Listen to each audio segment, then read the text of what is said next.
Dear students, online ক্লাছলৈ তোমালোকক পুনৰ স্বাগতম জনাইছোঁ।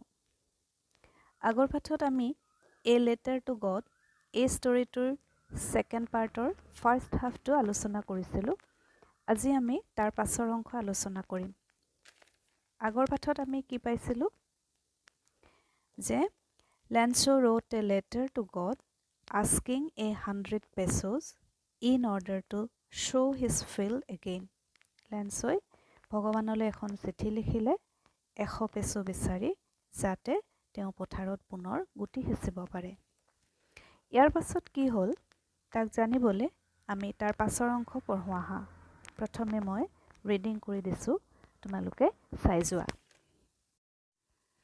Open your textbook at page 5. এতিয়া চোৱাচোন। One of the employees who was a postman and also helped at the post office went to his boss, laughing heartily, and showed him the letter to God. Never in his career as a postman had he known that address. The postmaster, a fat, amiable fellow, also broke out laughing. But almost immediately he turned serious and tapping the letter on his desk, commented, "What fate! I wish I had the fate of the man who wrote this letter, starting up a correspondence with God." So, in order not to shake the writer's faith in God, the postmaster came up with an idea. Answer the letter. But when he opened it, it was evident that to answer it, he needed something more than goodwill, ink, and paper. But he stuck to his resolution. He asked for money from his employees. He himself gave part of his salary, and several friends of his were obliged to give something for an act of charity. It was impossible for him to gather together the 100 pesos, so he was able to send the farmer only a little more than half. He put the money in an envelope addressed to Lancho, and with it a letter containing only a single word as a signature, God. এতিয়া কি কৈছে চাওঁচোন আহা। One of the employees who was a postman and also helped at the post office went to his boss, laughing heartily, and showed him the letter to God. One of the employees, employee মানে কৰ্মচাৰী, এজন কৰ্মচাৰী তেওঁ আছিলে postman আৰু তেওঁ কি কৰিছিল help at the post office, তেওঁ পোষ্ট অফিচত ডাকঘৰত সহায় কৰিছিল। তেওঁ কি কৰিলে went to his boss, তেওঁৰ বছৰ ওচৰলৈ গ'ল, তেওঁৰ কাৰ্যালয়ৰ মুৰব্বী তেওঁক কোৱা হয় বছ, আৰু কি কৰিলে laughing heartily, খুব ডাঙৰকৈ হাঁহিলে, অন্তৰে সৈতে হাঁহিলে, and showed him the letter to God, আৰু ভগৱানলৈ লিখা এই চিঠিখন তেওঁ দেখুৱালে। কাক দেখুৱালে? তেওঁৰ বছ, তেওঁৰ কাৰ্যালয়ৰ মুৰব্বীক দেখুৱালে। Never in his career as a postman had he known that address. এজন postman হিচাপে তেওঁৰ কেতিয়াও এই ঠিকনাটো, এই এড্ৰেছটো তেওঁ জনা নাছিল। ভগৱানৰ যে এড্ৰেছ, সেই এড্ৰেছটো তেওঁ জনা নাছিল। The postmaster, a fat, amiable fellow, also broke out laughing. আৰু পোষ্টমাষ্টাৰজন কেনেকুৱা আছিল? এজন শকতাৱত মানুহ আছিল। A fat, amiable, amiable মানে কি? Friendly and having pleasant manner, এজন বন্ধুসুলভ অমায়িক ব্যক্তি আছিল। তেওঁৰ কি হ'ল? Also broke out laughing, তেওঁ হাঁহি ৰাখিব নোৱাৰিলে তেওঁ হাঁহিব আৰম্ভ কৰিলে but almost immediately he turned out serious কিন্তু প্ৰায় তৎক্ষণাত immediately মানে কি প্ৰায় লগে লগে তৎক্ষণাত তেওঁ কি কৰিলে he turned serious তেওঁ serious হৈ পৰিল তেওঁ গম্ভীৰ হৈ পৰিল and tapping the letter on his desk আৰু চিঠিখন ডেস্কত টুকুৰিয়াই tapping the letter on his ডেস্কত চিঠিখন টুকুৰিয়াই তেওঁ কি কৰিলে commented মন্তব্য কৰিলে what fate I wish I had the fate of the man who wrote this letter what fate কি যে বিশ্বাস I wish I had the fate মোৰ যদি এনে ধৰণৰ বিশ্বাস থাকিলেহেঁতেন যিজনে ভগৱানলৈ এই চিঠিখন লিখিছে তেওঁৰ দৰে মোৰো যদি এনে বিশ্বাস থাকিলেহেঁতেন starting up a correspondence with God ভগৱানৰ সৈতে তেওঁ যোগাযোগ আৰম্ভ কৰিব ধৰিছে correspondence মানে কি যোগাযোগ চিঠি লিখি যোগাযোগ কৰা correspondence with God ভগৱানৰ সৈতে যোগাযোগ so in order not to shake the writer's faith in God সেই কাৰণে কি কৰিলে in order not to shake জুকাৰি নিদিবৰ কাৰণে আতৰাই নিদিবৰ কাৰণে কি the writer's faith সেই লেখকৰ বিশ্বাস ভগৱানৰ ওপৰত থকা বিশ্বাসটো তেওঁ জুকাৰি নিদিবৰ কাৰণে the postmaster came up with an idea postmaster জনে কি কৰিলে এটা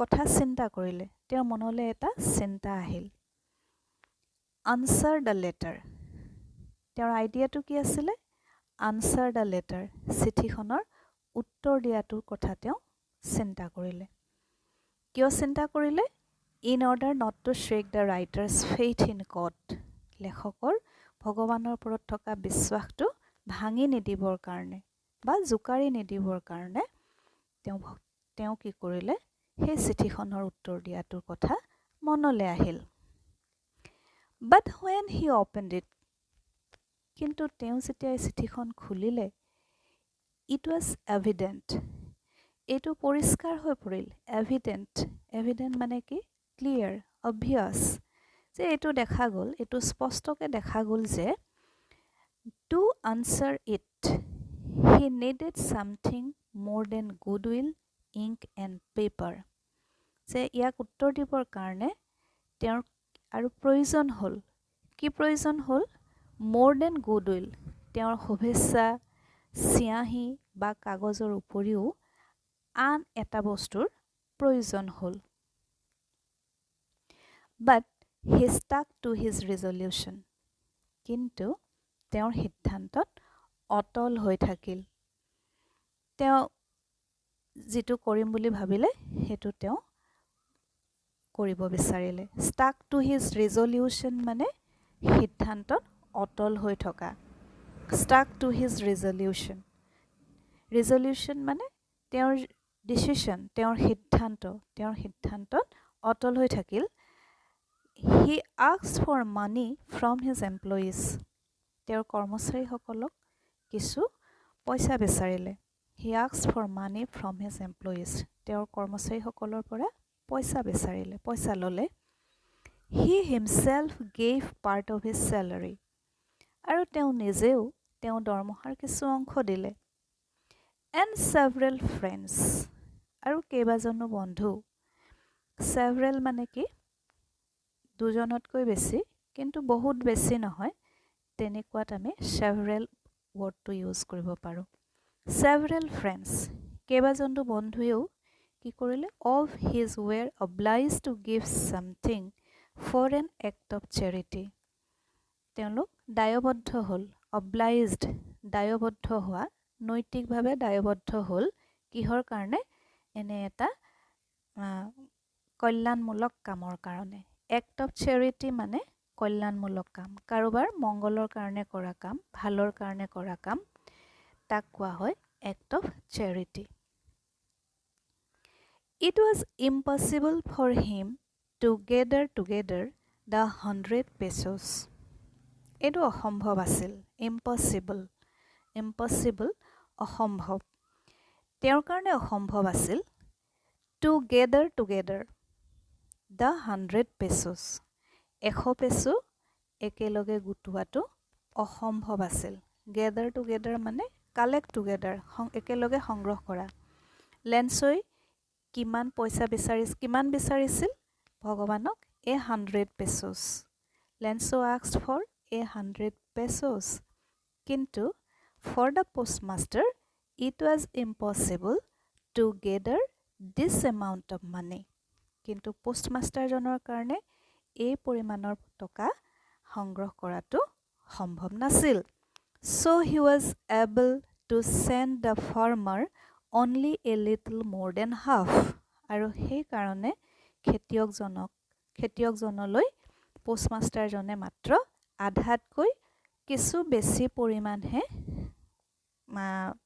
পইচা পঠিয়াব পাৰিলে। He put the money in an envelope. এটা এনভেলপত, এটা খামত তেওঁ টকাখিনি ভৰালে।